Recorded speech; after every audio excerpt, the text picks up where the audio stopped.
జై శ్రీమన్నారాయణ. అందరికీ నమస్కారం. మాఘమాసం మనందరికీ తెలుసు కదండి. మాఘమాసం ఎంతో పవిత్రమైన మాసం. ఈ మాఘమాసంలో పెళ్లిళ్ళు జరుగుతాయి, అలాగే ఎన్నో పండగలు వస్తాయి. మాఘమాసం మొదలు నుంచి ఆఖరి వరకు కూడా మరి ప్రత్యేకమైన రోజులు, అలాగే పవిత్రమైన రోజులు చాలానే ఉన్నాయి. అలాగే ఈ మాఘమాసంలో మాఘ పురాణం చదువుకోవటం, మాఘ స్నానాలు చేయటం అనే ఎన్నో ముఖ్యమైనవి ఉన్నాయన్నమాట. ఈరోజు ఈ వీడియోలో మాఘమాసం ప్రారంభ మరియు ముగింపు తేదీలు, మాఘమాసంలో వచ్చే పండుగలు ఏ ఏ తేదీలలో వచ్చాయి, మరి మాఘమాస విశిష్టత ఏమిటి అనే ఎన్నో విషయాలు తెలుసుకుందాము. ముందుగా ఫస్ట్ టైం మన ఛానల్ చూస్తున్న వాళ్ళు సబ్స్క్రైబ్ చేసుకోండి, ఎందుకంటే ఇలాంటి ఎన్నో మంచి వీడియోస్ మన ఛానల్లో అయితే షేర్ చేస్తున్నాము. అలాగే లైక్ చేయటం మర్చిపోమాకండి. ఎన్ని లైక్స్ వస్తే అంత ఎక్కువగా మరి అందరికీ కూడా ఇలాంటి మంచి విషయాలు షేర్ అవుతూ ఉంటాయి.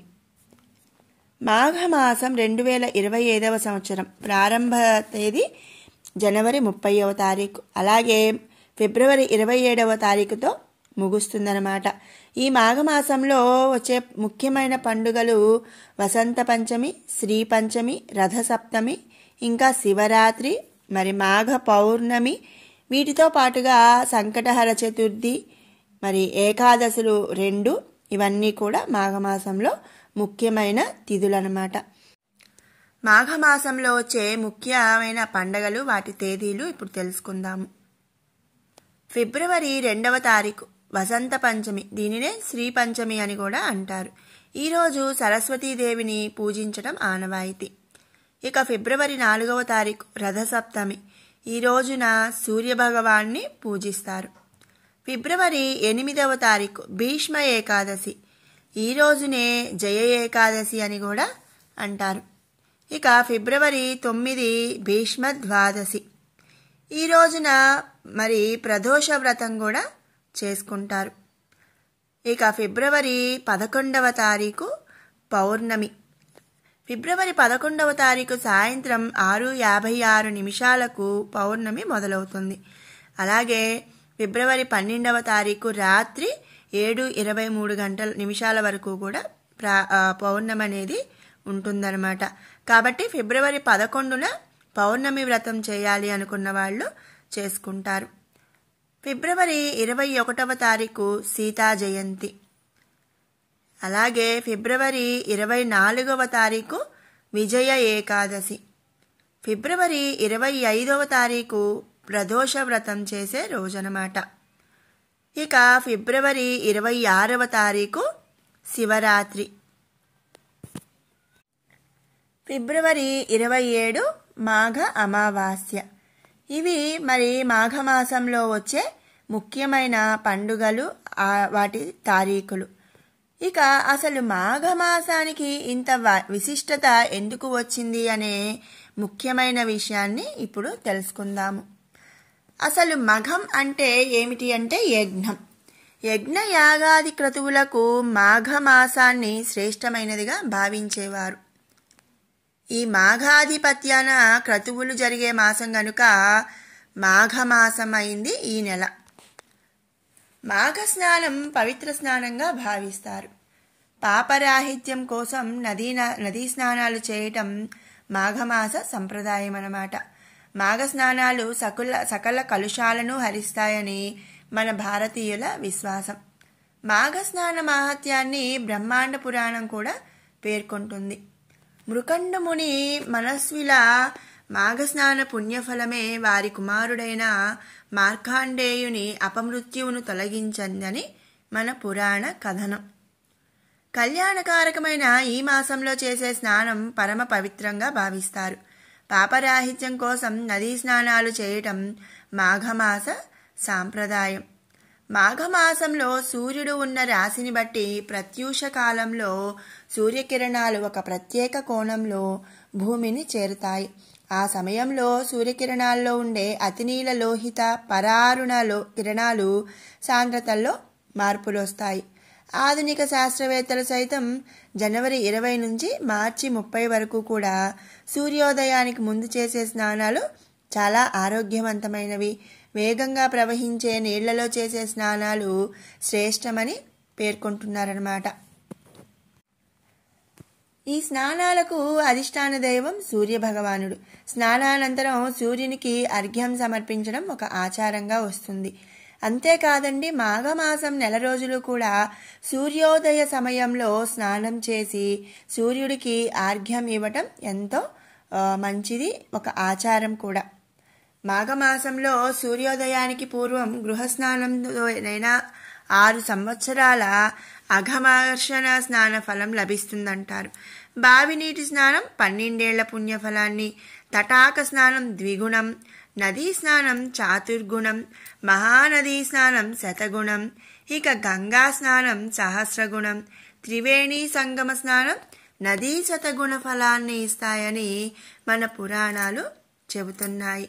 ఈ రోజుల్లో మరి ప్రతిరోజు నదికి లేదా కాలువకి వెళ్ళి స్నానం చేయటం అనేది జరగని పని కాబట్టి, అంటే అందరికీ అనుగుణంగా ఉండదు కాబట్టి, మనం ఇంటిలో స్నానం చేసిన 6 సంవత్సరాల అఘమర్షణ స్నాన ఫలం అనేది లభిస్తుందట. మాఘ స్నానంలో దివ్య తీర్థాలను స్మరించి పాప వినాశనం కోరుతూ స్నానం చేయటం సంప్రదాయం. స్నాన సమయంలో ప్రయాగను స్మరిస్తే ఉత్తమ ఫలితం లభిస్తుందని మన అందరి విశ్వాసం. మాఘ పూర్ణిమను మహామాఘం అంటారు. ఇది ఉత్కృష్టమైన పూర్ణిమ అన్నమాట. స్నాన దాన జపాలకు కూడా ఈ మాఘ పౌర్ణమి అనుకూలం. ఈ రోజున సముద్ర స్నానం మహిమాన్విత ఫలదాయకం అంటారు మన పెద్దలు. మాఘమాసం మహిమ అఘము అనే పదానికి సంస్కృతంలో పాపము అని అర్థం.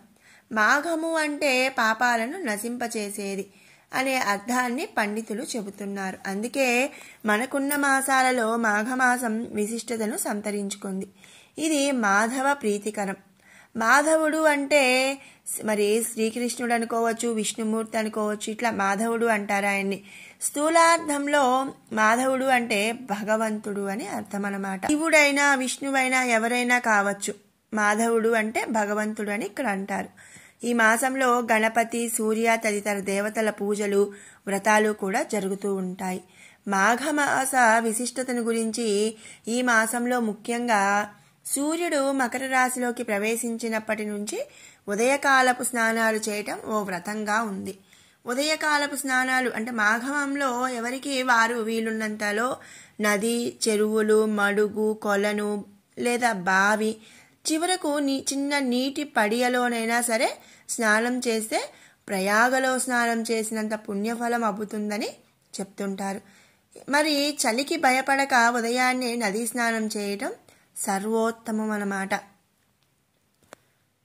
ఇక ఈ మాఘమాసంలో ముఖ్యంగా వచ్చే తిథులలో మరి ఈ మాసంలో ఉదయాన్నే దీపారాధన, నువ్వులతో హోమం, నువ్వుల దానం, నువ్వుల భక్షణ అంటే నువ్వులు తినడం, ఇలాంటివన్నీ కూడా ముఖ్యమైనవి. మాఘమాసంలోని శుద్ధ విధియ నాడు బెల్లం, ఉప్పు దానం చేయటం చాలా మంచిది. మాఘమాసంలో వచ్చే అన్ని తిథులు కూడా చాలా మంచి తిథులు అన్నమాట. ముఖ్యమైన పండుగల్లాగా చేసుకుంటారు. అందుకే మాఘమాసం మొదలు నుంచి ఆఖరి వరకు కూడా పవిత్రమైనదే. ఈ మాసంలో వచ్చే ముఖ్యమైన తిథి శుక్లపక్ష చవితి. దీనినే తిల చతుర్థి అంటారు. అలాగే కుంద చతుర్థి అని కూడా అంటారు. నువ్వులను ఈరోజు తింటారనమాట. అలాగే నువ్వులతో లడ్లు చేసి పంచి పెడతారు కూడా. ఈ రోజున డుండిరాజును ఉద్దేశించి నక్తవ్రతము అనే పూజ కూడా చేస్తారు. డుండిని ఈ విధంగా పూజించడం వలన దేవతల చేత సైతం పూజలు అందుకుంటారని కాశీఖండంలో తెలియజేశారనమాట. కుంద చతుర్థి నాడు కుంద పుష్పాలతో పరమేశ్వరుని అర్పించి రాత్రి జాగరణ చేసిన వారు సకలైశ్వర్యాలను పొందుతారని కాలదర్శనంలో చెప్పబడింది. అయితే సాయంకాలం చతుర్థి ఉంటే ఉత్తమమని ఈ సందర్భంలో తెలుసుకోవాలన్నమాట. ఇక మాఘమాసంలో ప్రాతకాలంలో చేసే స్నాన, జప, తపములు చాలా ఉత్తమమైనవి.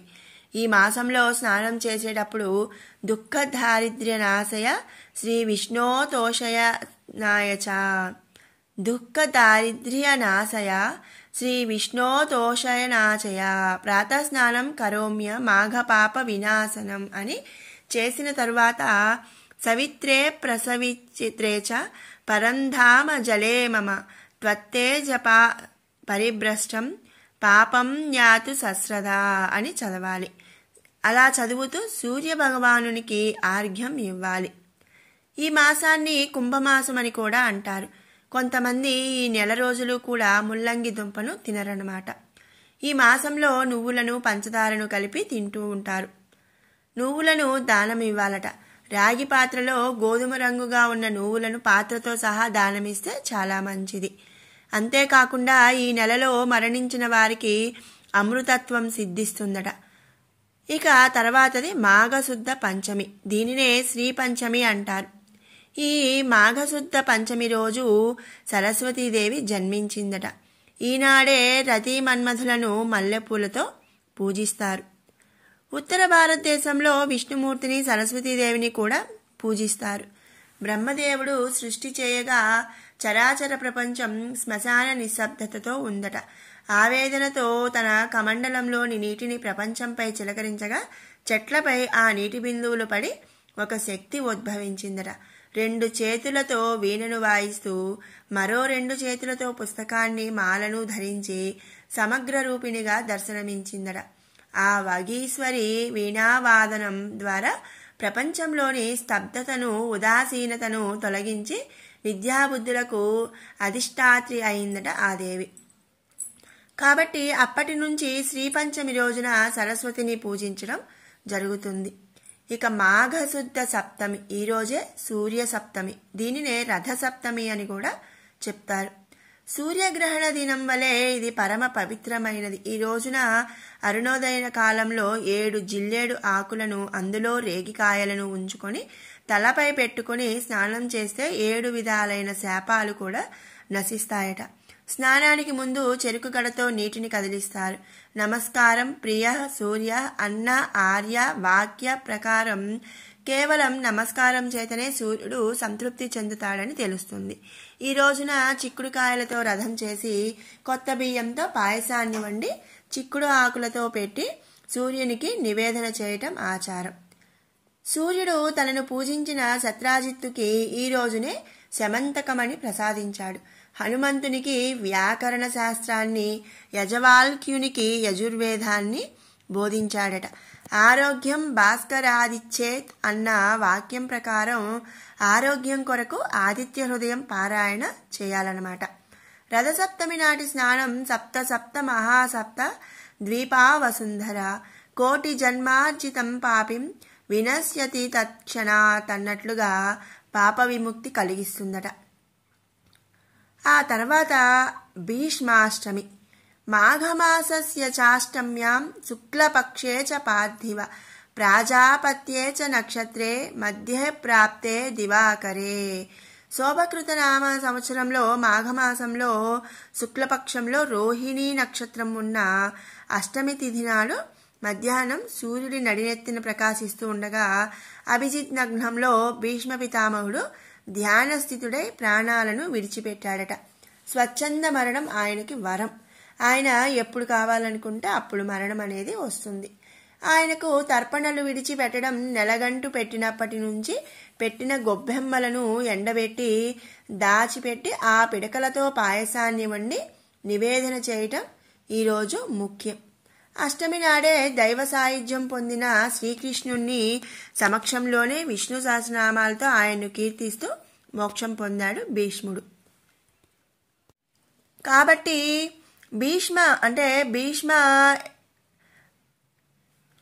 కాబట్టి ఏకాదశిని ఆయన పేరుతో ఏర్పాటు చేశారు, భీష్మ ఏకాదశి. ఈ భీష్మ ఏకాదశి నాడు విశేష పూజలు చేయటం కూడా ఆనవాయితీ అన్నమాట. ఇక మాఘమాసంలో వచ్చే ప్రతి ఆదివారాలు మహిమాన్వితాలే. ఈ విధంగా మాఘమాసమంతా శివరాత్రి వరకు కూడా అన్ని పర్వదినాలే అన్నమాట. మరి విన్నారు కదండి, మాఘమాసం 2025వ సంవత్సరం ఎప్పుడు మొదలవుతుంది, ఎప్పుడు పూర్తవుతుంది, అలాగే ఈ మాఘమాసంలో వచ్చే ముఖ్యమైన పండుగలు అవి ఏ ఏ తేదీలలో వచ్చాయి, మరి వాటితో పాటుగా మాఘమాసం యొక్క విశిష్టత ఏమిటి, ఈ మాఘమాసంలో మనం ఏం చేయాలి అనే ఎన్నో విషయాలు తెలుసుకున్నాం కదా. మీకు ఈ వీడియో నచ్చినట్టయితే లైక్ చేయండి, షేర్ చేయండి, అలాగే మరిన్ని ఇలాంటి అప్డేట్స్ కోసం మన ఛానల్ని సబ్స్క్రైబ్ చేసుకోండి. మరొక మంచి వీడియోతో మళ్ళీ కలుసుకుందాం. Thanks for watching.